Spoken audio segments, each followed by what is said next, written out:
Salutations, everypup, and welcome to Chapter 10 of the Traffic Light Trio by Itslivybear. This is part of the Podficker's Baton Pass.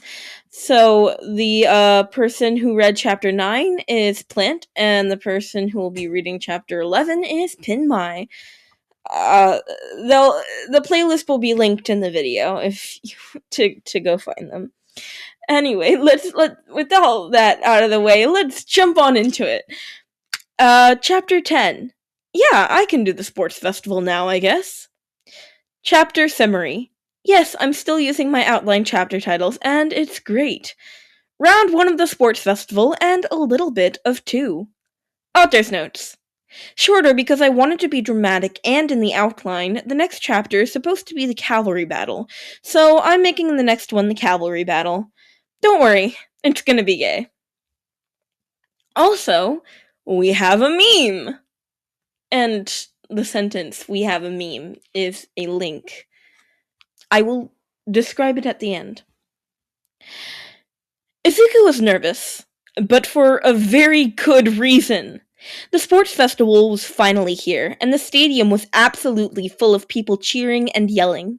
It was a little overwhelming, especially knowing that the crowd had pro heroes in it too, looking to scout out the students if they did well. Plus, All Might had pulled him aside before it began. This is your chance to tell the world, I am here. Yeah, no pressure or anything. Since he had only had his quirk for so long, he really didn't know how on earth he was supposed to measure up to his other classmates who had been working with their quirks for years. Sure, he had his new ability that Denki called going green, and Izuku hadn't managed to come up with a better name for it yet. He also had his low-power bruising shots if he felt he could afford to sacrifice a little mobility in exchange for pain and power. But up against someone like Todoroki, Bakugo, or Yaomomo? His party tricks and extra speed and strength really weren't going to help him much. President Mike announced their class as they came onto the field and the cheers were thundering. Classes B through K didn't get nearly as much fanfare, much to some of their grumbling, but it was fine. Hey! Ejiro nudged them both. Look, it's Cute Boy! Denki let out a strangled cry, but he did glance in the direction of the general studies class, where the purple-haired boy was standing, looking tired and bored.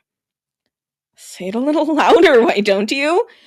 Oh! Hey! It's...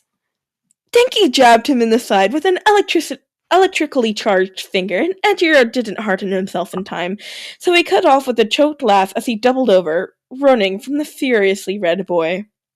Izuku grinned and tried to contain his laughter. Denki, I thought you were the yellow light, not the red light. The electric boy just looked betrayed. Please welcome the student representative, Bakugo Katsuki of Class 1A! Izuku tensed, wondering what the blonde would say. I'm gonna be number 1, so either lay down and surrender, or give me a good challenge! Class A collectively winced as everyone else booed. Ida looked apoplectic, and Uraraka was laughing sheepishly. Well, Midnight flicked her whip, with that rousing speech out of the way, let's see what the Wheel of Decisions, our first obstacle to be.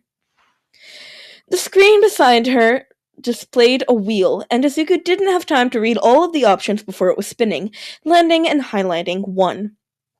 Obstacle course. Out that door is our 5-kilometer obstacle course. Once the buzzer sounds, the course will begin. Anything goes, as long as you stay on the track. Plus Ultra! The crowd cheered, and everyone tensed, ready to run through the narrow doors. Well, green light! Ejiro clapped him on the shoulder. Time to live up to the name! President Mike called the start, and Izuku lit up, darting forward and slipping through people like a fish in water. He's going green! Izuku chuckled at Denki's cry from behind him, and he tensed, hearing the crackling of ice spreading towards him. He looked down and just barely managed to jump. Man, he thought, that was really smart of Todoroki to slow down the competition, but looking back revealed all of 1A to be wise to his tricks. When he landed from the jump, which had been greater than it would have been if he hadn't gone green, it was sticking. He skidded a little on the slick ice. Todoroki and Bakugo were already pulling ahead, one sliding on ice with all the grace of a professional ice skater, and the other using his explosions to propel himself forward. Izuku was one of the next to break out from the herd at the narrow entryway to the course. And some of our hero students are the first to break away from the pack, coming up on the Robo Inferno of Death! Please stop adding of death to the obstacle names. Aw, you're no fun eraser! Good. The first obstacle was pretty dangerous looking, filled with more of the robots from the entrance exams and several zero-pointers. Izuku faltered in his step, but he saw that there was technically a path through them if you didn't destroy any of the robots. And then Todoroki froze 2 zero-pointers in an instant. Izuku's breath caught in his throat and his eyes widened, completely not hearing any of the explanations from Mike, just looking at how the ice caught the sunlight and sparkled. 2 monstrous machines caught and suspended. Then they creaked. Immediately, Izuku blinked, alarmed. They weren't stable, and people were trying to get under them. It came crashing down, and everyone faltered. But then Ejiro and a boy who looked to be made out of metal burst from the holes of the robots, calling out about how dangerous it would have been for anyone else. Izuku breathed a sigh of relief, and he began to leap through the debris. His eyes caught on a thin piece of metal that had come off from one of the robots, and he grabbed it impulsively. May was getting to his head. Speaking of May, she cackled as she swung herself over the next obstacle, appropriately named the Fall. Trusting his balance, he took a deep breath, let the green energy spark over him again, and took off, sliding down the wires and leaping from platform to platform. Last was the biggest obstacle of yet. A minefield. Bakugo and Todoroki were about a third of the way across, seemingly more keen on fighting each other than making real progress. But Izuku wasn't about to complain. He just needed to find a way to get across, and fast. Based on the other people around him, who were getting flung back in pink explosions, even green, he wouldn't be fast enough to just outrun the blasts. Plus, that would clear a path for other people, and despite how much Izuku loved to help people, this was still a competition. He looked down at the sheet of metal in his hands, then back at the minefield. Denki and A were going to kill him for this. He felt his entire world ending when Midnight announced that first place was worth 10 million points. This was it. This was where he died. Hero course! This is perfect! He blinked as pink swarmed his vision, and suddenly May was there. If we can get Generator, that will be even better. Oh, Generator, join our team! Denki chuckled. Sure, Ejiro and I were on our way over anyway. That makes 4, right? Izuku's vision blurred, and he was instantly sobbing. You guys really want to team up with me? May snorted. If you think 10 million points is a deterrent, you don't know me very well, Hero Course. Ejiro clapped him on the back. Yeah, man, we're the traffic light trio. We gotta stick together. It's totally not manly to leave a bro hanging. Izuku sniffed and wiped his eyes, ignoring the puddles on the ground. Okay, then we need a plan. Who's going to be the rider? May was ignoring the conversation entirely, checking on her various babies to see what might work best. Denki perked up. I was gonna say you since you're the smallest, but you're also probably the strongest, quirk or no. Plus, you're fast. Ejiro nodded. Denki, bro, you wanna be the rider? Izuku grinned, putting a hand on his shoulder. Yeah! Plus, May, you have that grabby hand you were working on. She looked up, people focusing on him. Of course! Generator, catch! Denki caught the offered tech and slid it on, clicking the hand together with a few times with a grin. Oh, we're in business now, baby! May, what else do you got? None of my outright weapons got approved, but I have a shielding baby, hoverboot babies, and a jetpack baby that might be helpful. Does the shielding one block electricity? She tapped Ejiro. Based it on Manly Man over here, so it's at least gonna help. Ejiro grinned. Naturally a bit resistant. We tested. Izuku nodded. Then I'll carry and wear the armor. We just need a big discharge. We should be okay. Genki, can you maintain a field around you? To discourage any wandering hands? Yeah, no problem. Ejiro, you block attacks from one side, May from the other. May, how can we best use the hover boots and jetpack? She grinned. I thought you'd never ask. Author's notes. Ejiro, I love you, but we really are gonna have to shorten your name soon. Also, both Denks and Zooks got some gay moments. You're welcome. Next chapter is gonna be lit! Okay, I will describe the meme and then I will talk. Okay, the meme is like, it's the one with the guy in the orange windbreaker that like he has like blocks and then he does the point thing. And the top one is actual therapy and then the point thing is just a circle. I don't get it.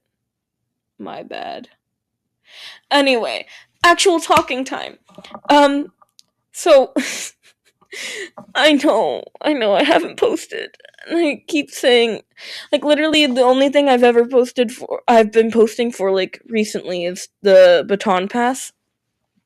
I promise you I'm gonna get back to scheduled fics, but there is something I need to do first, and that is get a job and an apartment, because I cannot keep living here in this house. Not that anything's bad with the house, I need my own place. That's what I need to do, and I need to get a job and a driver's license and all the fun life stuff. And so podficking has taken a back burner to all that, and I'm so sorry that it has.